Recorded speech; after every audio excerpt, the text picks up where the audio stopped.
ये कौन पापी है जिसने मुझे घोर निद्रा से जगाया है? राजा कुंभकर्ण, मैंने तुम्हें घोर निद्रा से जगाया है। राजा जी, जय शंकर जी। जय शंकर जी। राजा जी, आप पर ऐसी क्या विपत्ति आई जिसने आपकी मुद्रा इतनी मलिन बनाई? मुझे घोर निद्रा से जगाने का कारण? राजा कुंभकर्ण, ऐसा सोना भी क्या सोना, जीवन कट जाए घाटों में, कट जाए बहन के नाक कान, तुम पड़े रहो खराटों में। ये आप क्या कह रहे हैं महाराज? हाँ, मैं ठीक कह रहा हूँ। एक बार मैंने स्वरूप देखा, दंडक वन में विहार करते हुए गए। वहां पर अयोध्या के दो राजकुमार अपनी सुंदर स्त्री के साथ आए हुए थे। जब उसने उससे बात करनी चाहिए तो छोटे पक्षी ने उसके साथ छल करना चाहा। जब उसने उसका विरोध किया तो उसने उसके नाक और कान काट डाले। वो रोती बिलखती चीखती चिल्लाती दूसरे के पास गई। तो बड़े तपस्वी ने उन सभी का काम तमाम कर दिया। क्या खरदूषण भी मारे गए? हाँ, खरदूषण भी मारे गए। अच्छा, फिर तुमने क्या किया? खरदूषण के मरणोपरांत हमने अपने हृदय में धड़कती प्रतिशोध की ज्वाला को शांत करने के लिए उनकी सुंदर स्त्री का हरण कर लिया। बस तभी से हमारा दोनों तपस्वियों से युद्ध चल रहा। आज हम ये चाहते हैं कि आज के निर्णायक युद्ध का नेतृत्व तुम करो। राजा जी, जब तक आप उसे अपनी परगानी नहीं बना लेते तब तक आपकी विजय होना असंभव है। राजा कुंभकर्ण, मैंने सभी प्रयत्न करके देखे, परंतु वो बहुत हठी है। राजा जी, स्त्री वस्त्र और आभूषणों की लालची होती है। उसे वस्त्र और आभूषणों का लालच दिया होता। मैंने वो भी करके देखा, परंतु उसने सब कुछ अस्वीकार कर दिया। तो भ्राता जी, आप तो बहुत मायावी हैं। आप राम का रूप धर के समीप तो नहीं जाते, वो आपको अवश्य स्वीकार कर लेगी। मैंने वो भी करके देखा, परंतु जब जब मैं उसके सम्मुख राम का रूप धर कर गया, मुझे मंदोदरी के अलावा सभी नारियों में मां और बहन का रूप दिखाई देता था। तो भ्राता जी, आपका बहुत बड़ा अपराध हुआ है जिसे आप साधारण स्त्री समझ रहे हैं। वह जगदम्बा है, निशाचरों का नाश करने वाली साक्षात कालिका है। और वे दोनों कोई साधारण पुरुष नहीं, स्वयं नर के रूप में नारायण है।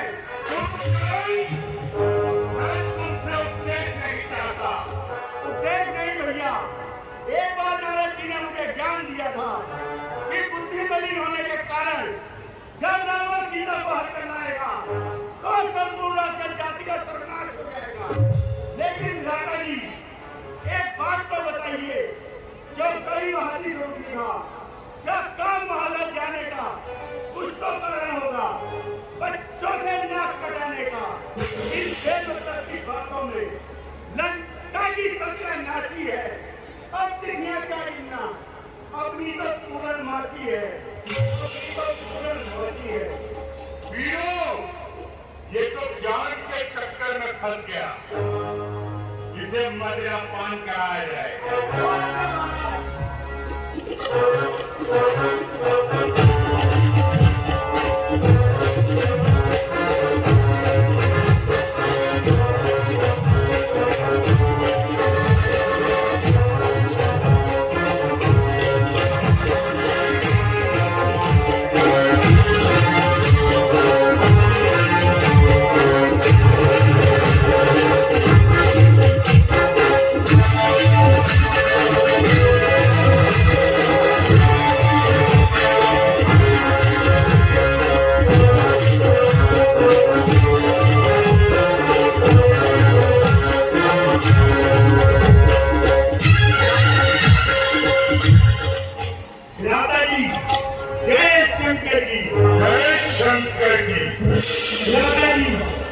मैं अभी युद्ध क्षेत्र में जाता हूँ और इस युद्ध को सदैव सदैव के लिए समाप्त कर देता हूँ। लेकिन राजा जी, यदि मैं इस युद्ध में मारा गया तो जानकी को लौटाकर अपने कुल समूल की रक्षा करना और अटल राज्य करना। दाता कुंभकर्ण, ये तुम क्या कह रहे हो? प्राणी का सुख उसी में है जब उसका समस्त परिवार उसके साथ है। तुम्हारे जाने के पश्चात मेरे लिए सारा साम्राज्य निरर्थक है। बस मैं यही चाहता हूँ कि तुम जाओ और जाकर उन तपस्वियों को यमलोक पहुंचा दो।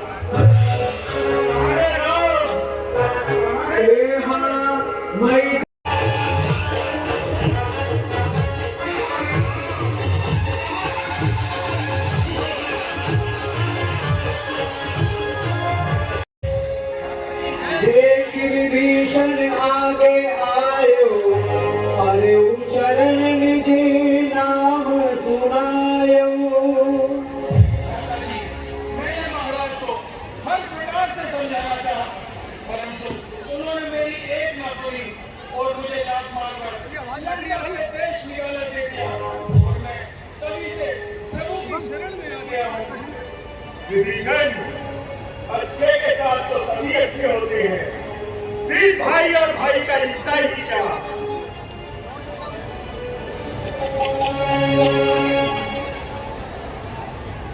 राम, क्या तू ही है राम? क्या तू नहीं है नववीर है घाले? अगर योद्धा हो तो आ जाओ, उठाकर तीर और भाले। कुंभकर्ण इन बातों का उदाहरण शोभा पाता है। धर्म में बातें करने वाला कायर भयभीत ले जाता है। यदि वीर हो तुम तो ममता छोड़ो इस प्राणों की, जो संभालो वर्षा होती है दशरथ नंदन के बालों में।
भी लगता है। ये कुंभकर्ण अपना पराक्रम दिखाओ।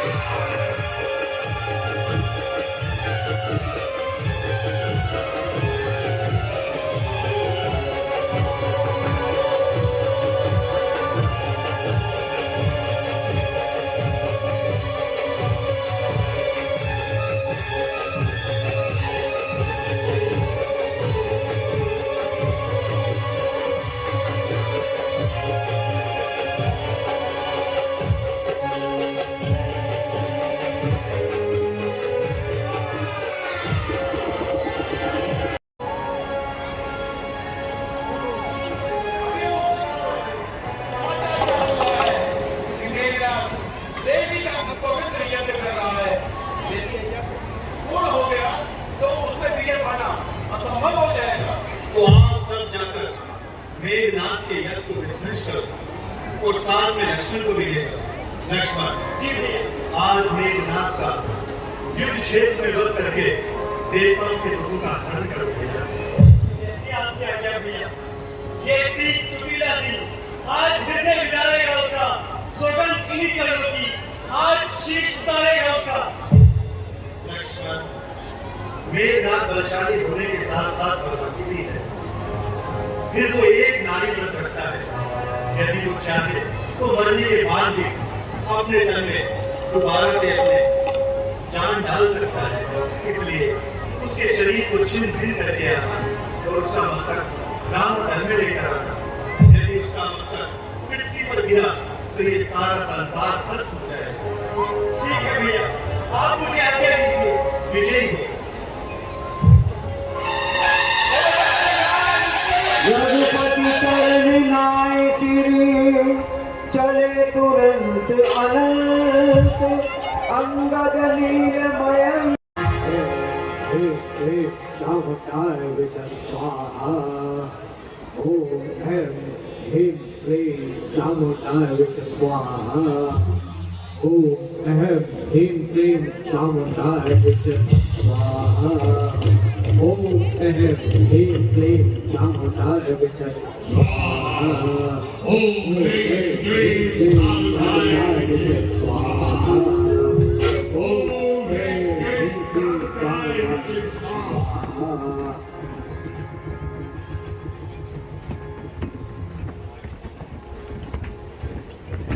ओम ह्रीं क्लीं चामुण्डाय विद्महे स्वाहा।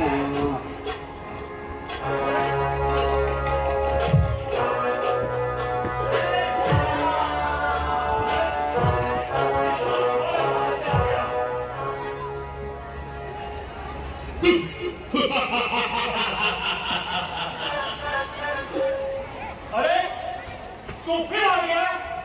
रही ना पिछली याद इस युद्ध क्षेत्र में आने की। आज चढ़ाऊ स्वाद। उस बार भाग्य ने बचा लिया, इस बार न बचने पाएगा। पहले मूर्छा ही आई थी, अब के प्राण गवाएगा। अरे आप दस्यु के लड़के, अरे आप दस्यु के लड़के, ये खबर में क्या?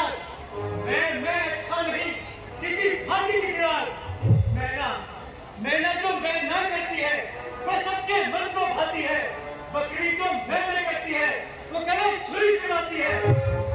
अच्छा तो समझ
रघुवंश का गौरव बढ़ाने आया हूँ। समझा, वो आत्मा की गाड़ी में तेरा तात्पर्य समझा। तुम मीठी बातों से मुझे बुझाना चाहता है, बड़े छोटे का उपदेश देकर अपनी जान बचाना चाहता है। अच्छा, यदि नहीं लगता तो भाग जा। कर्मभूमि है ये, बच्चों की कक्षा नहीं, युद्ध का मैदान है, खेल का पाला नहीं। तीर बनकर तू चलेगा, मैं हवा हो जाऊंगा। रोड बनकर तू उठेगा, मैं दवा हो जाऊंगा। युद्ध की धारा से मिटाऊंगा, बाकी तेरे बचन को खन खन कर धुआं लेकर तेरे की वचन को अच्छा तो समझ।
पिताजी, और ऐसा कोई उपाय कीजिए जिससे मुझे अपने पति का शीश मिल जाए। बेटी, तू क्यों रोती है? जो करुणा नदी बहाई है, तू तो उसकी प्रिय पत्नी है जिसने वीर गति पाई है। बेटे का बदला लेने को मैं अभी समझना चाहता हूँ। उस एक शीश के बदले में लाखों शीशों को लाता हूँ। मुझे शीशों से क्या करने हो जाए? मुझे अपने पति का शीश चाहिए। आप मेरे पिता को दे और इस कुल की लाज और बड़ाई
जी ने संकल्प के प्रभाव से मेरे साथ जीवित हो सकता है, तो वो फल देने के लिए मैं तैयार हूँ।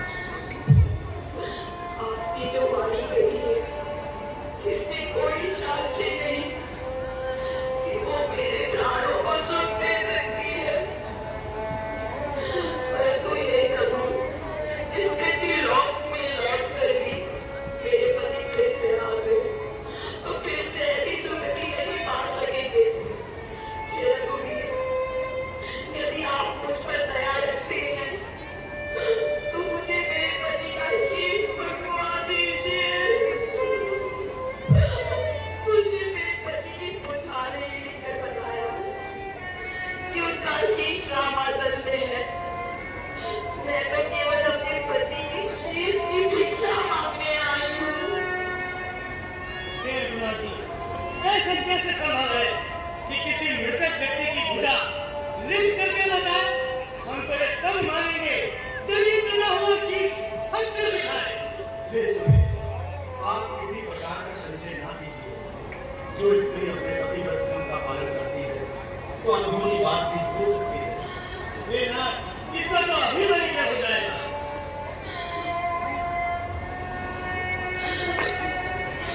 आंखें तुमको देख रही, इस भरी सभा में आज यहाँ इन टूटी हुई चूड़ियों की मिट्टी में मिले नालाज यहाँ आदि किनारे पर आए। रामादल में ये नारी है, अब लोग हंसाई हुई यहाँ, और नहीं तुम्हारी है।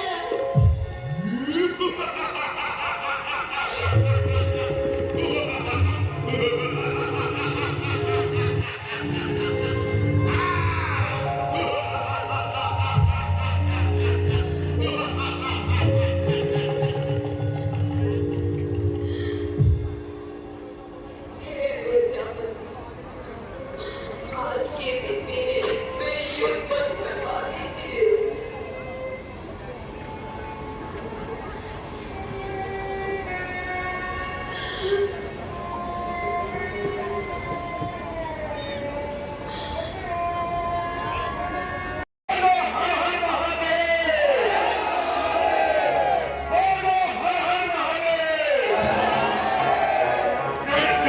दुश्मन के बल पर आज विजयी होकर जीना है या जन्मभूमि पर मरना है। चलो वीरों,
काम में आया है। क्या आपने कहीं पड़ा पाला किसी बलवीर योद्धा से, इसीलिए तू निडर होकर मेरे सम्मुख भी आया है। तीर बनकर तू चलेगा, मैं हवा हो जाऊंगा। रोग बनकर तू चलेगा, मैं दवा हो जाऊंगा। युग की धारा से बुझाऊंगा पापी तेरे प्रचंड को, खंड खंड कर डालूंगा पापी तेरे पाखंड को। अरे चल!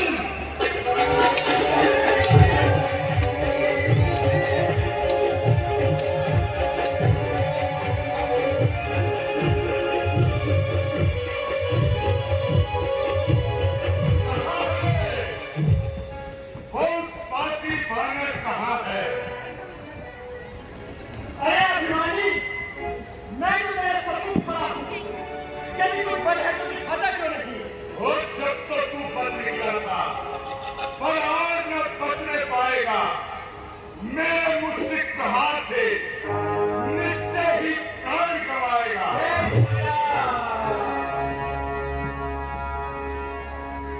अब तू मेरे मुष्टिक के प्रहार को संभाल।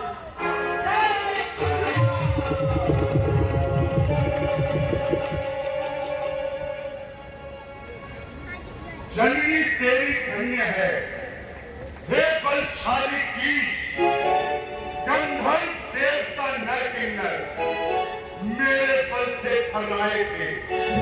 हर दलित किया मैंने उनको जो मेरे सम्मुख आए थे। प्रत्येक वीर दुनिया का मेरे बल के अधीन हुआ। धिक्कार मुझे है बलशाली, इस तरह चेतनाहीन हुआ। तुझको नहीं है मुझको धिक्कार। तू अभी तक जीवित खड़ा, हम मुझको बीमार। यदि मेरा मुंह न पड़ जाए तो पर्वत पिस जाए एक पल में। वो पल है मेरे मुक्के में, धरती धस जाए रसातल में।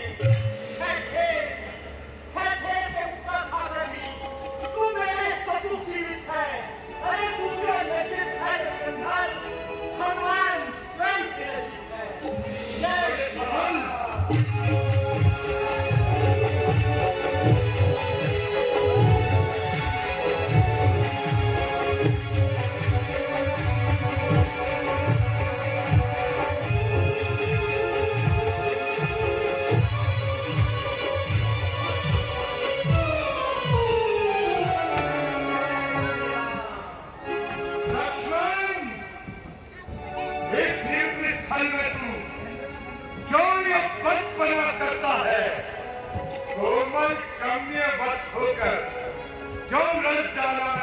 चलता है एक खेल आग से तू, ये आग तुझे खा जाएगी। चिंगारी एक चटक उठी तो प्राणों पर बनाएगी। अभी भी समय है, लंका को तलवार से बचा लो, अन्यथा अंतिम जीत हमारी होगी। घोषित ये परिणाम है, उसको कौन मार सकेगा? रावण, जिसके रक्षक स्वयं प्रभु श्री राम है।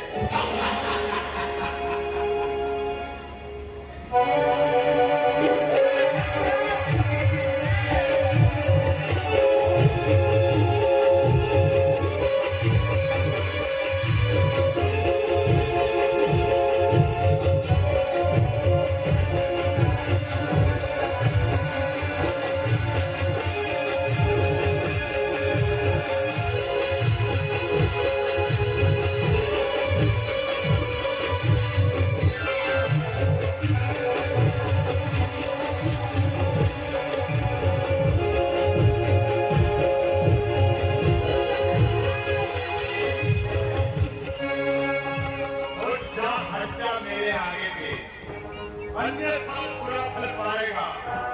मैं अब तलवार चलाऊंगा जो तू जीत चलाएगा।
रात्रि होने को है, परंतु याद रख, कल